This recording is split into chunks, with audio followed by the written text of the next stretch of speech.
Hello everyone, welcome. So yesterday we got a new Warbond called the Democratic Detonation. Now I've been playing non-stop almost. I have school, I have uni. I can't be playing 24/7. I would if I could, but so that's why it's been taking a day to get this video out. But I've been playing, I've gotten all the weapons, all the things that are important to test, because for example the armors, we can see their passives, there's no new passives, and they're just reskins.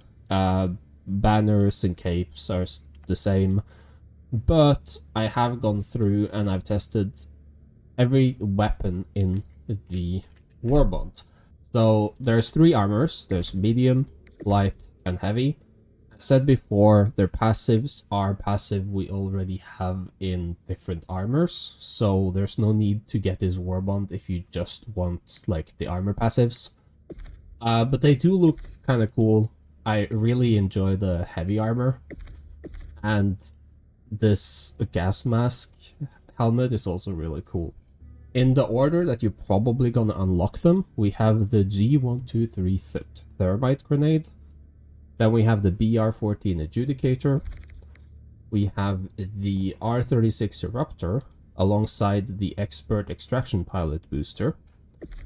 We also have the GP31 Grenade Pistol and the CB9 Exploding Crossbow. Now starting from the top, the G123 Thermite Grenade.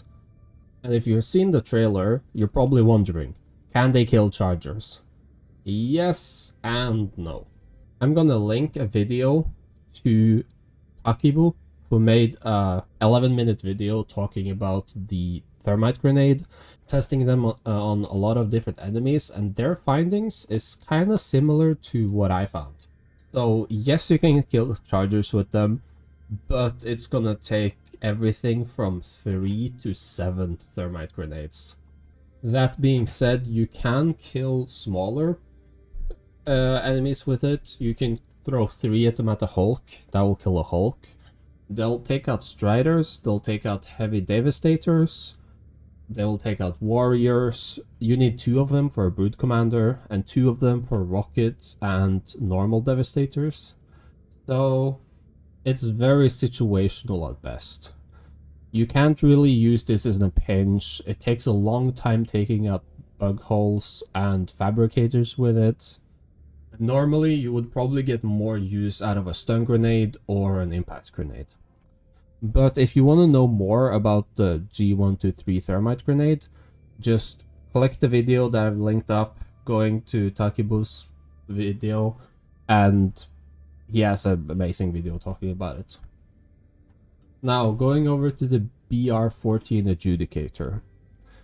Now, this is a marksman rifle that tries to be AR, and it kind of fails at doing both, because it is a marksman rifle, so it has high recoil and poor handling and low mag, but then at the same time it is an AR, so it has low damage, high fire rate, and it kind of just feels very clunky.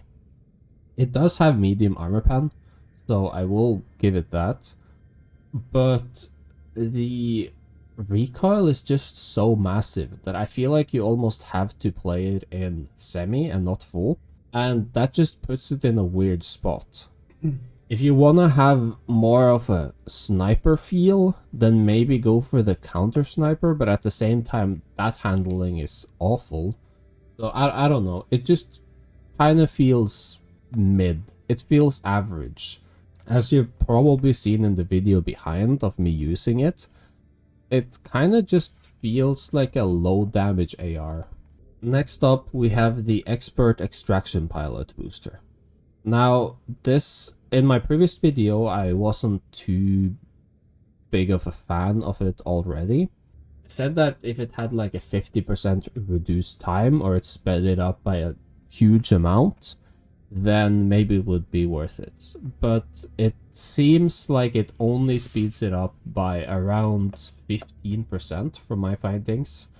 I went through different missions with and without the booster on both 50% increased call-in time and normal, and yeah, it seems like 15%-ish, which is not really good.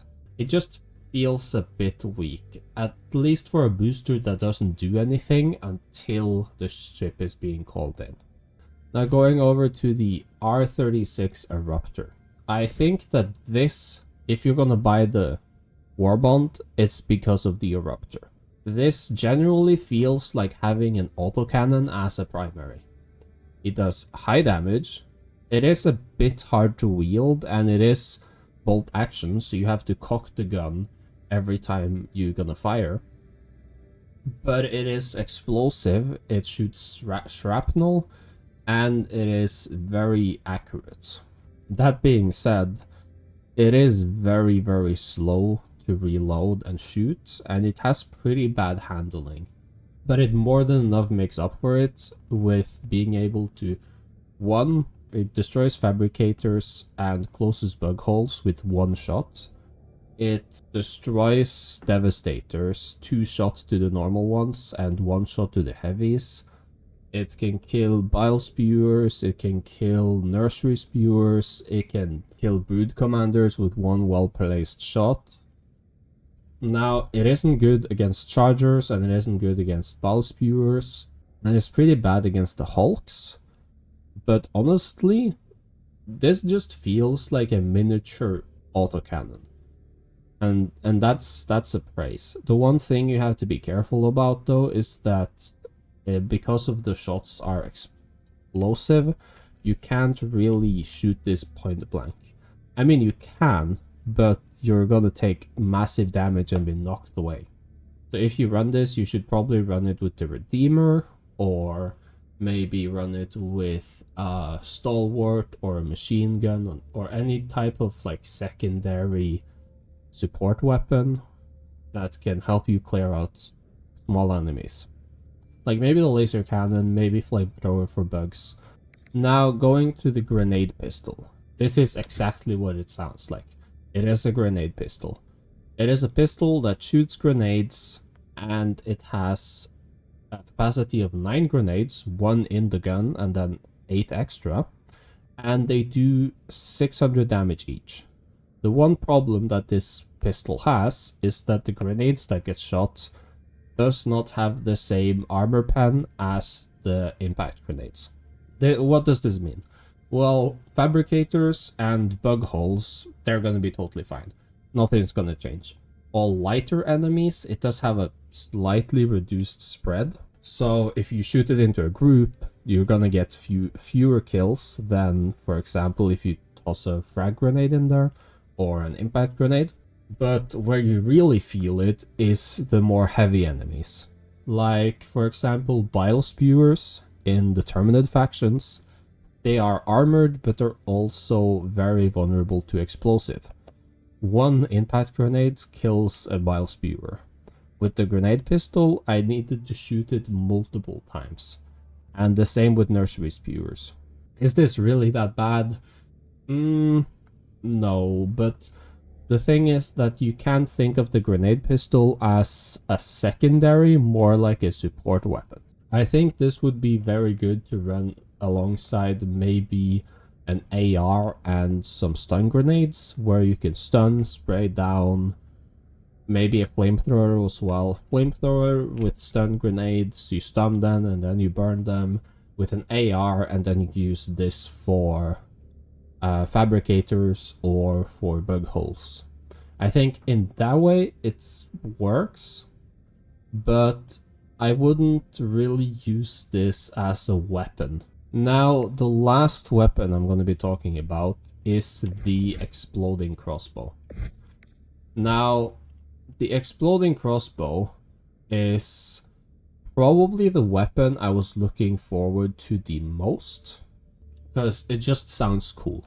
It is an explosive crossbow, and it basically shoots grenades, right?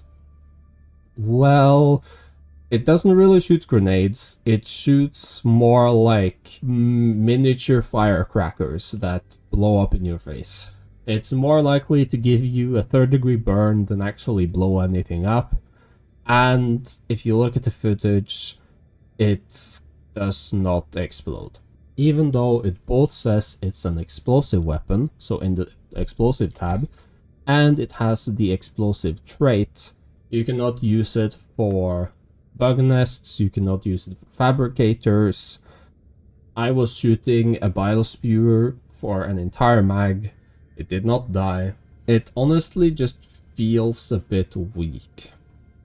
At least at Helldive, where I was playing with it, it felt like I was more relying on my flamethrower and pistol than actually the exploding crossbow. Maybe if they upped the damage, maybe if they upped the armor pen, or if they upped the explosion radius, but right now I wouldn't say it's worth it. So that brings us to, should you actually buy the Warbond? And I would say, if you think the Eruptor sounds cool, then buy it for the Eruptor. I don't really see any other reason to buy it. I mean, of course, if you want the grenade pistol, if you want the exploding crossbow, if you really think that the thermite grenade is cool, then of course buy it.